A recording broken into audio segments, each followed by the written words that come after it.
Radio Land, Podcast Land, listening on WLSDradio.com, Facebook Land, everyone, everywhere. Thank you for tuning in tonight to Real Talk on 92.5 WLSD The Vault.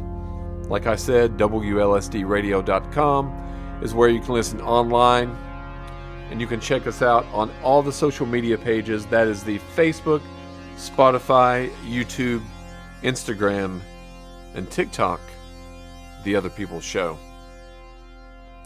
Tonight, I'm going to be diving into a film that I'm sad to say that I had never really watched all the way through.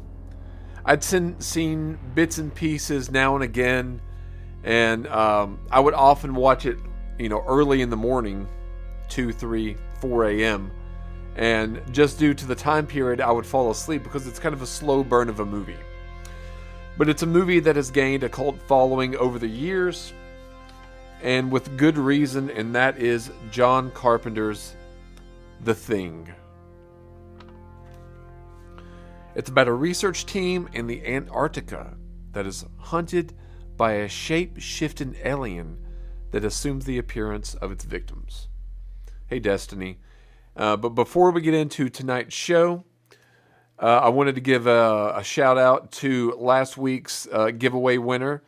It was, if you shared the show and liked the show, we would randomly have a winner, and the random winner is her name is Tracy.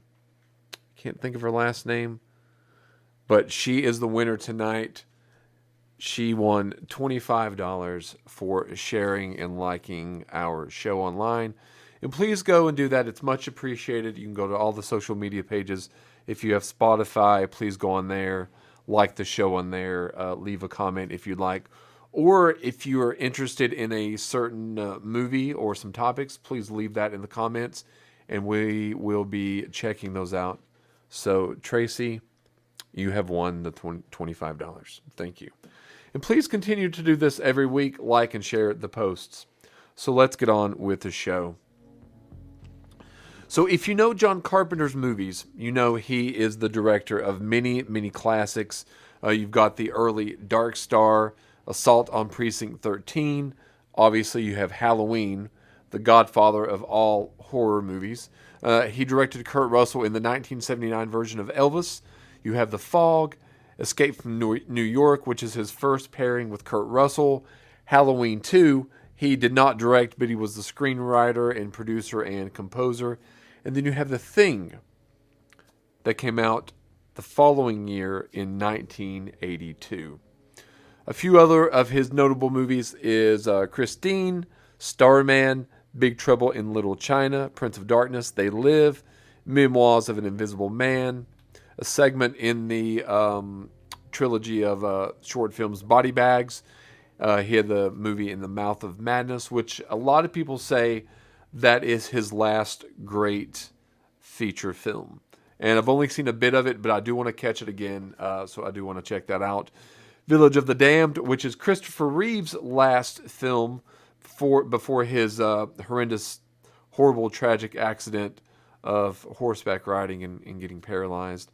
Then John Carpenter had Escape from L.A., Vampires, Ghosts of Mars, and his last directorial movie to this day is the Amber Heard 2010 movie, The Ward.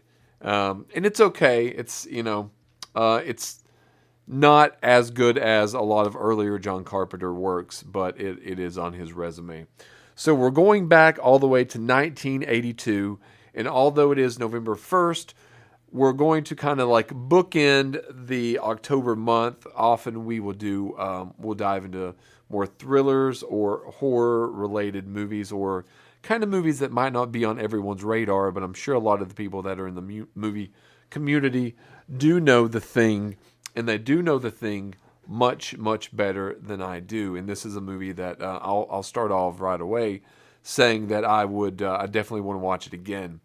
And this is a movie that I think that if you do want to watch this, you go into it either watching it over and over and over again, or this is, if it's your first time watching it, you need to be able to focus directly on the movie in front of you. You need to have the sound where you can hear it, because although there are violent and loud parts in spurts, this is a movie that is full of paranoia, and every little sound or score kind of beds, I guess you could say, it really goes hand in hand with the film itself. So you need to be able to absorb the sounds, the creaking, the desolate Antarctica setting, and the music John Carpenter has to fully get to enjoy and absorb the movie The Thing. So I do want to dive into it again and watch it again, probably soon, because right now it's on Amazon Prime. But this movie, like I said, is directed by John Carpenter, and we'll get into it a little bit later in the show. But it wasn't initially a big success. In fact, it wasn't a success financially or critically at all when it came out. And it came out against a movie called E.T., The Extraterrestrial. So this has a cast of people that you've seen. You may not know all of their names, but it's people that you've seen that person. Oh, I know that guy. I know that guy. And this is the rare movie where there's 12 characters, and I think there's only 14 people in this entire film. And all men are in this film. Some of those men include Kurt Russell, who's playing McReady, William Brimley Blair, Keith David had played Childs, Richard Masur plays Clark, and T.K. Carter plays Knowles. So, and I think that's how you pronounce his name. Like I said, this, I didn't get to watch this film in the way that I wanted to. So I do feel a little bit that I'm bringing a little bit of a disservice to the show. So if I misspeak or say something incorrectly, feel free to correct me, because I could be wrong. But this is early on in Kurt Russell's career, and Kurt Russell had teamed with John Carpenter earlier on with a little movie called Escape from L.A., which is the year before. And if you know anything about Kurt Russell started off as a Disney child actor. He's in a lot of those kind of early Disney movies, like I think the Computer Wore Tennis Shoes, and a lot of those kind of, let's see if I can go. He was on the 1964. He was in an episode of The Fugitive. He starred in the Nemesis episode. He was also a Disney star in the 70s. He played in Mosby's Marauders. He played in an episode of Lost in Space. And his first film for Disney was a movie called Follow Me, Boys. And it was when he was 15 years old.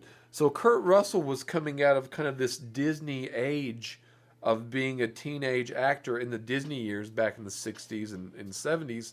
So when he's turned around in his early, probably early 20s, and he did Elvis with John Carpenter, and also, like I said, Escape from New York. And obviously later on down the line, he did Escape from LA as well. But this was a big departure from Kurt Russell. Hello, Darian. And in addition to that, this movie, The Thing, was completely opposite what was being released at the time. Because if you go back and you look, and I always consult Box Office Mojo, because I'm interested in these kind of things, how they connect what was out at the time. So if you go on The Thing, type in The Thing, it'll bring it up on Box Office Mojo. I'm doing it right now, and I do this. This is something that I look at often. Please like and share, by the way. And let me know about your all's thoughts on The Thing. There was a remake. But The Thing came out. It came out in 910 theaters back in June 25th, 1982. Which, in my opinion, and looking back, you can see things clearly in hindsight. But you've got The Thing going up against movies such as E.T., Blade Runner, Rocky III, Star Trek II, Poltergeist, and then you've got The Thing, and then Megaforce came out the same week as The Thing. So when The Thing came out, it wasn't a critical darling at all. And it was, this is pretty much, I think, Kurt Russell's from memory, second or third movie removed from the Disney moniker that he had, built up over his child career. And a lot of people might not even know that he was a child actor, but he's in a lot of those early Disney movies as well. So The Thing was, hyped up because at the time, you've got, Poltergeist was kind of a ghostly, kind of paranormal kind of movie that was coming out. And then you've got these other movies that I named coming out. But then you've got The Thing coming out in the third week of E.T. And Universal had originally not wanted to do the movie The Thing at all. Then they decided, let's go ahead, let's do the movie to The Thing. And then they started getting really excited when they saw some of the creature aspects that were coming about. Well, things started going awry when I don't know if you all know, but movie studios, and they still do it to an extent to this day, they'll have what they call, they'll send people out. For example, they'll send people out and ask if you want to see, a screening of a certain movie. And then you go watch the movie, and then they'll hand you some comment cards, and you kind of, fill out the comment card. And what you fill out on that card, if enough people say that, they'll end up altering the movie. Or they'll, testing the movie that way. And The Thing had a horrible test screening initially. Whereas E.T., on the other hand, had a wonderful test screening. And it shows in the box office as well. Because in the third week of E.T., it made $58 million. In the first weekend of The Thing only made $3.1 million. I digress. That's later in the show. I do enjoy this, and that's the nerd in me, so I'm sorry. But as I'm saying, this movie had a cast of characters, and Kurt Russell was building up his resume with this movie. He grew out the beard. It took over a year for that to grow out, and we'll dive into that as we're talking about the facts. Now, John Carpenter has stated, out of all of his movies, this movie, called The Thing, is his favorite out of all of them. And you have to remember, John Carpenter is the director of the original Halloween. The Halloween that basically started it all. And without Michael Myers, where are we today? I mean, you have to really think back. And I'm not even saying Mike Myers from Shrek and Austin Powers and things like that in Wayne's World. I'm talking about Michael Myers, the iconic killer, was created and directed by John Carpenter. But yet this is his favorite movie. And often on lists, when I look up John Carpenter's bests, it usually it goes neck and neck whether Halloween or The Thing. And, I can't really give my opinion on that because I've seen Halloween, so many times.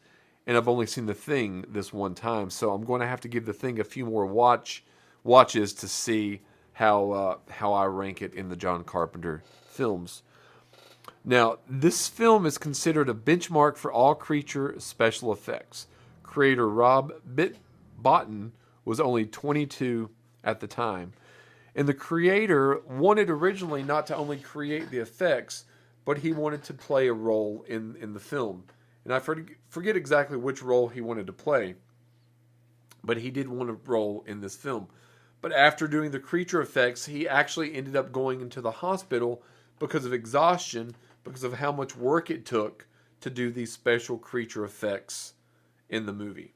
And if you've seen the movie, the practical effects, they still are stunning, and they still make me go, wow, how did they do that? How did they create that?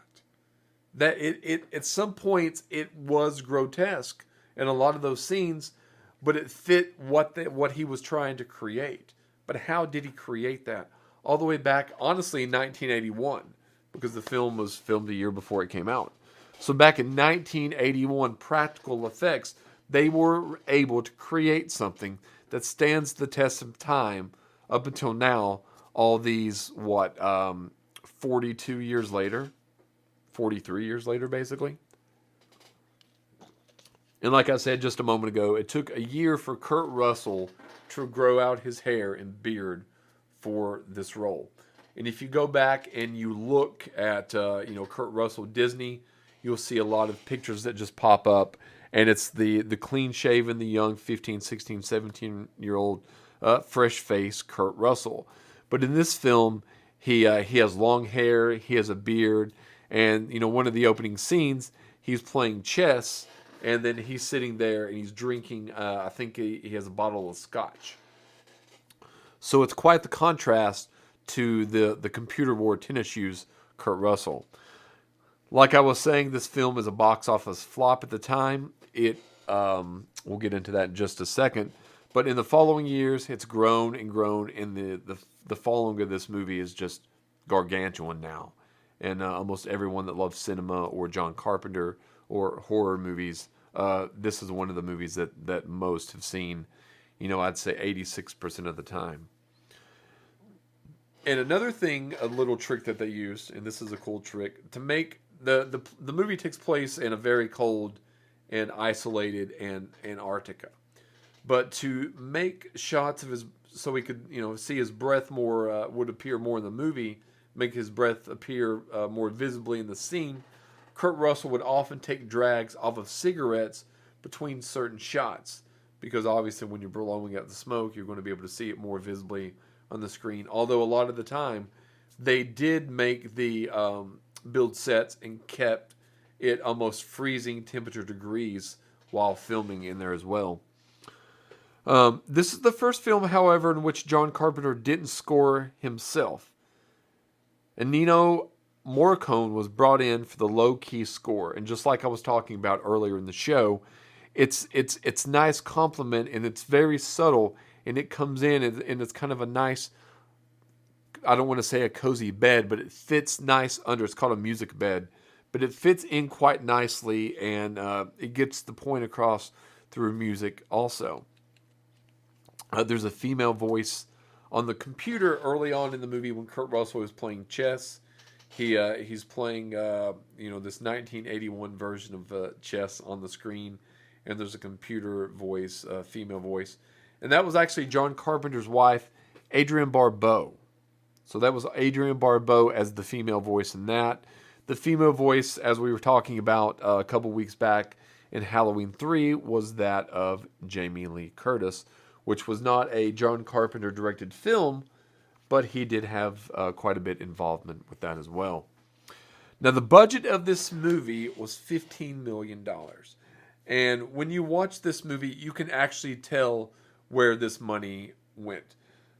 They filmed, I can't remember exactly where they filmed, but they filmed a lot of this movie not in America. Now, they did build some of the inside sets. They built that in the studios out in California, which weren't very cheap because those sets still do hold up and they look good. But they filmed a lot on location as well in very cold conditions. So the $15 million you see, and obviously the special effects, but you see it on screen. You really do. But the movie only made $19.8 million in America, and worldwide only $20.6. Now you say, well, that's a $5.6 million gain profit. Not so true, because usually theater studios only get half of the gross of the movie, and typically, I'm not sure about in the early 80s, but typically if a movie costs $15 million, then they're going to spend about $15 million to promote. I'm not sure they did this so much with The Thing, especially since like the test screenings weren't going so well. I think they just dumped it into 840 screens, where E.T. was playing in 1200, Blade Runner was in 1200, Rocky 3 was in 1200, Star Trek was in 1200. You got The Thing in 840. You even have Megaforce in 1193 theaters. So, I don't think they were really trying to push The Thing as much as they had initially hoped to do. On Rotten Tomatoes, obviously Rotten Tomatoes wasn't around in 1981, 82. But if you go on there today, all the critics, it's 85% positive, and the audience score is one of the highest that we've done on the show, which is a high 92%, and IMDb rating at an 8.2. So let's get into a little bit of the plot and the story of The Thing. Now, like I said, it's about a research team in Antarctica. It's hunted by a shape-shifting alien that assumes the appearance of its victims. And, I do want to give a lot away. A lot of people have seen this movie, but I don't want to give too much away because there's a lot of people that tune in that haven't heard, or not heard, but seen this film. So, pretty much this team is in Antarctica, and then opening shot is, some Norwegians. You don't realize that's what they are at the exact moment, but they're flying in a helicopter shooting at this dog, this wolf, or this dog running across the barren Iceland, basically. The helicopter lands, the pilot gets out, makes a mistake, accidentally blows up the helicopter with a grenade, pulls out his gun, starts speaking Norwegian, and gets shot by one of the American research team members, who also gets shot. From there, the dog that's there is kept in like a kennel with the other dogs, and that's when the shape-shifting alien begins to cause havoc on everyone in this Antarctic research team facility. And it not only takes you over, but it seems to, when it senses danger, or when it senses it's, it's getting boiled, or not boiled, that would be a tasteless meal. It's getting flamed several times. It seems to take another host, and is that host that no one knows. It would take the host, and it could look like me. It could look like you listening or watching, and you wouldn't know. So they decide, to take blood of one another, which is one of a very, very intense scene. So I don't really want to. Hello, Keith. I don't really want to give that scene away, but this is a very claustrophobic movie. This is a movie that you feel that you're away from civilization. And you really are away from civilization. I mean, you really are. And you're in the Antarctic. And you're in this research facility. And you're on there with 12 guys that really don't know each other that much. And you don't really understand. I've heard in other versions it kind of does a voiceover and tells you why they're there. But they're doing some kind of research with these dogs because there's a whole kennel of these dogs. And some of these creature effects that come about because of this alien is astounding. And they are grotesque. And that was one of the big criticisms that they had back in the 80s, as that they, some of the critics were saying that this was like a stomach churning grotesqueness that, just debauchery being seen on screen. And after watching it, I don't agree with that. I don't agree with that at all. But, however, I'm an open mind. I could see how the critics might think that at the time. Because this is something that I don't think that they've ever seen at the time. Because, you got E.T., the sweet little E.T. E.T. phone home. E.T. phone home. You have E.T., and then you've got The Thing. And, in addition to The Thing, spoiler alert, it's not a very happy movie. It's not a movie that gives a lot of hope for the characters involved in the scenario. And it doesn't end on a high note either. And I like that kind of an ending. I really do. I appreciate that kind of an ending. But I don't know if the audiences at that time were ready for that kind of an ending or this kind of a film. Obviously they weren't. It barely squeaked by, making a little bit of money after cable and selling VHS and things like that. And it's taken a while. But some people did appreciate it then, and a lot of people do that now. So, like I said, the characters, I would have to say Kurt Russell is going to be my go-to main character, but I didn't really know Kurt Russell as the child star that I was telling you all about. When I was younger, I kind of remember that now. The computer wears tennis shoes and things like that, but it wasn't.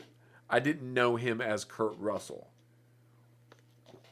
I didn't know actors' names and actresses' names and such things like that. As you hear my squeaky chair. But yeah, I think he does. I think everyone does a fantastic job. You've got Keith David. A lot of the people that that John Carpenter had worked with, he likes to work with these same actors and actresses again, and that's kind of what you see throughout a lot of John Carpenter's things. And Keith David does a great job. He's pretty much almost the co-lead with Kurt Russell. But I do like, hey Doug and Kim, I do like the what Kurt Russell brings to this role, because I probably knew, if I had to guess when I actually knew who Kurt Russell was probably around Unlawful Entry. So probably the early 90s. That's when I really gained not only an appreciation, but then that's when I started recognizing who's who. And Kurt Russell was one of these actors that I had kind of had seen as that.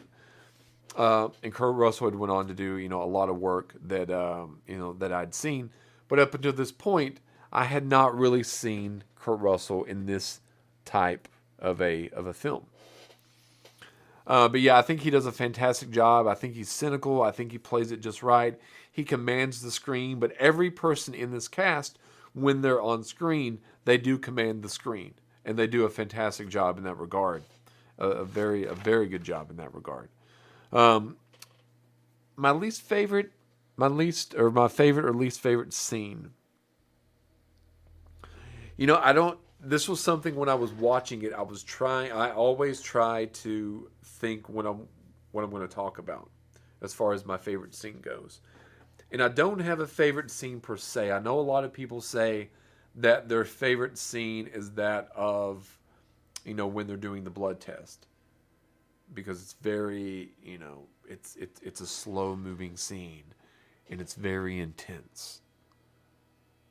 And it's almost like a whodunit mystery. Which one of these people are infected with this alien? Which one of these people has this alien taken over and could kill us at any given moment? So a lot of people choose that scene, and although that is a good standout scene, I'm not taking anything away. I like the opening scene and the closing scene as well. I like it very well. All the creature stuff is done really well. But I can't pinpoint that as my favorite scene, because I do like the way the movie is set up.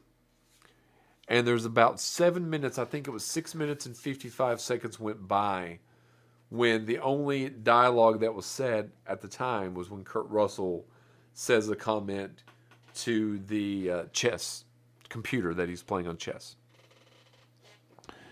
So other than that, there's not really another human piece of dialogue until about 7 minutes in the movie. And in this time, it's opening up. You see the terrain of this just whiteness, just this bright whiteness, this snow, Antarctica. In every direction that you look, it's just so desolate, so cold, and that's how you feel watching it. And that's why I said earlier, when you watch this, especially for the first time, if you've seen it over and over, I guess it wouldn't matter. But if you really want to experience this movie, which I want to try to do in a better way than I did this past time, is just totally, turn the phone off, turn the sound up, turn the lights down, and just be totally focused and absorbing this movie, because there is some nuances that if you've never seen it and you look away, you've missed a few things, because I had to go back. I usually don't like to get up and pause a film. This film I had to do that with. But so that's one of the reasons I want to go back and watch it. I don't feel that I got to experience the way that it needs to be experienced. But that's one of my favorite scenes, is the opening scene. The setting up of the scene, and right away I was like, why is this person in this chopper shooting, why are they shooting at this dog? And I was like, I'm going to talk about that. Little did I know, just a few moments later, that is what set everything in motion. So this movie is, I say set in motion, I misspeak there. The movie is already in progress, honestly, when it starts. We kind of come into the movie as this opening scene is happening, and it's kind of already in progress. And we're kind of playing catch up to what's going on here, because that's what I thought. I didn't really read any. I knew there was a thing. I knew it shape shifted into people. That's about. I knew it was John Carpenter, Kurt Russell, but I didn't know the exact premise of the movie. And I'm glad that, other than the brief synopsises and things that I've read, I'm glad that I didn't know. But it makes me want to watch it again, because now I do know, and I want to see how those pieces all stack up uninterrupted. So I think, if you're going to give this movie a watch, try to do it very uninterrupted. And another favorite scene was the very end, because in a way, I don't want to say it's anticlimactic, because it's not in the traditional sense.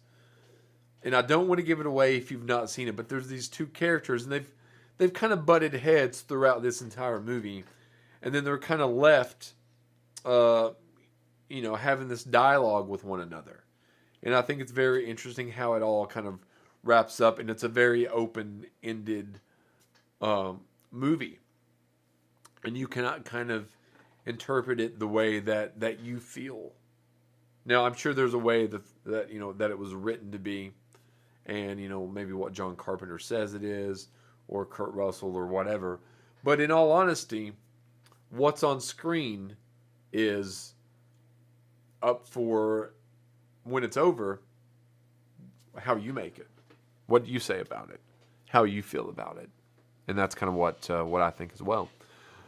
The favorite score music.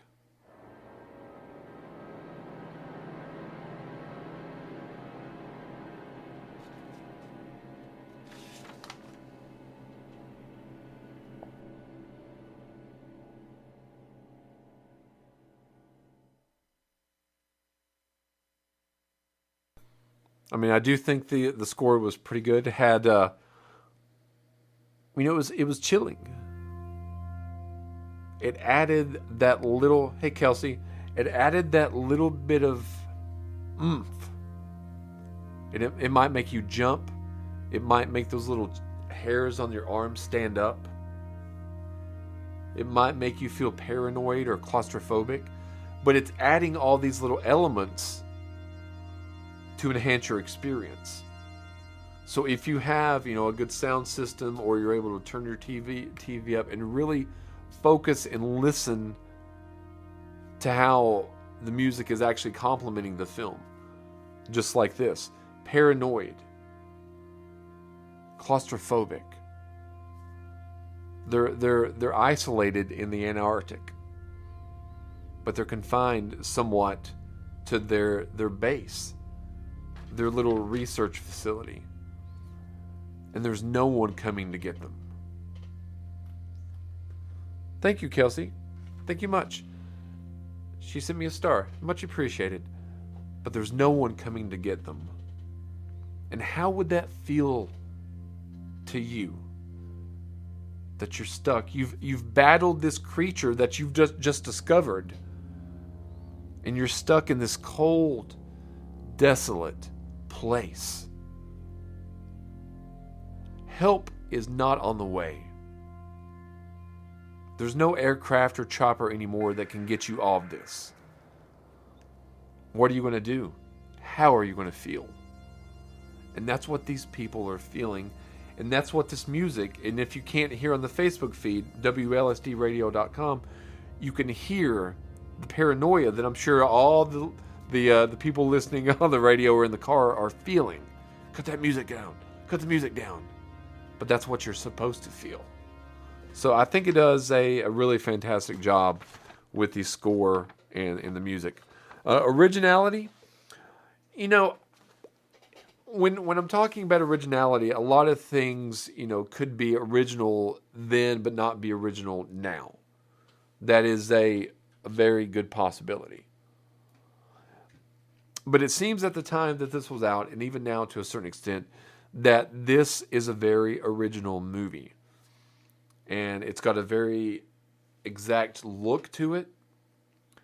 It's got a very exact feel, like I've said, claustrophobic, paranoia, and it's all encapsulated because of the music, because of the cinematography, because of the direction of John Carpenter, because of the acting, because of the creatures. All these things go together and build and connect one together to create this original piece of cinema that's, like I said, has lasted 42 years and has stood the test of time.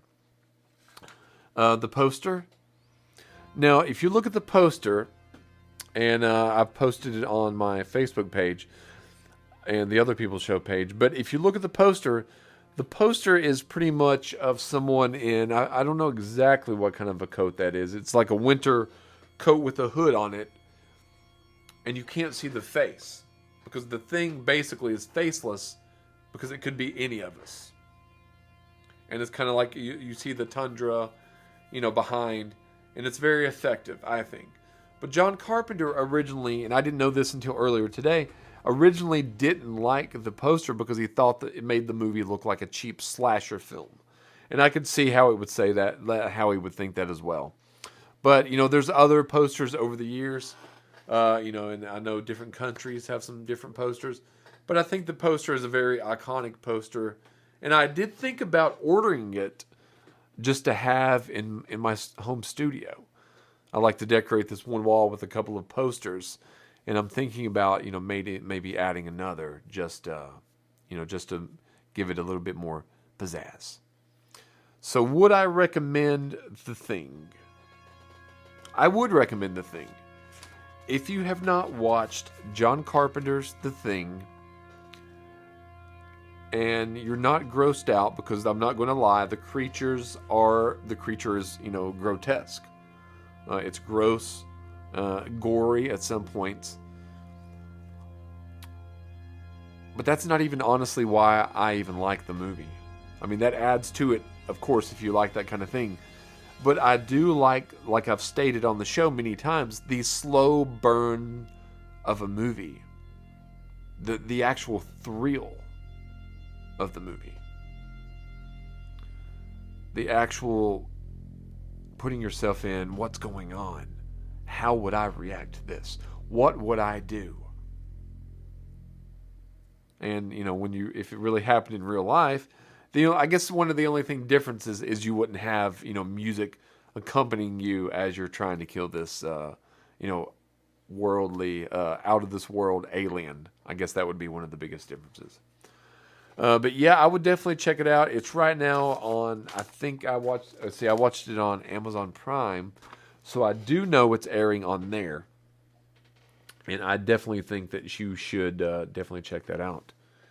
Next week, however, we will have, I think we're not going to be doing a movie next week. Tracy Grogan is who won the $25 giveaway. So I was just saying her last name. Congratulations, Tracy, on the giveaway. But next week, we're going to have Tyler Payne in studio. So we won't be having a movie next week. But the following week after that, which will be November 15th, we will be diving into the Joseph Gordon-Levitt, Seth Rogen movie 50-50. Now, this was a selection by David maybe a month or so ago. I've never seen it. It's airing on HBO Max. So definitely going to check that out. We're going to be doing that the 15th. Next week, we have Tyler Payne. And, yeah, I think that's all. I don't think tonight I'm going to be doing an episode of The Other People's Show. But please go to all the social media pages. That's the Facebook, Spotify, YouTube, Instagram, The Other People's Show. And like and subscribe. It's free to do. And everyone that tuned in tonight, much, much appreciated. But I might do an episode of The Other People's Show. I'm not sure yet. Stay tuned.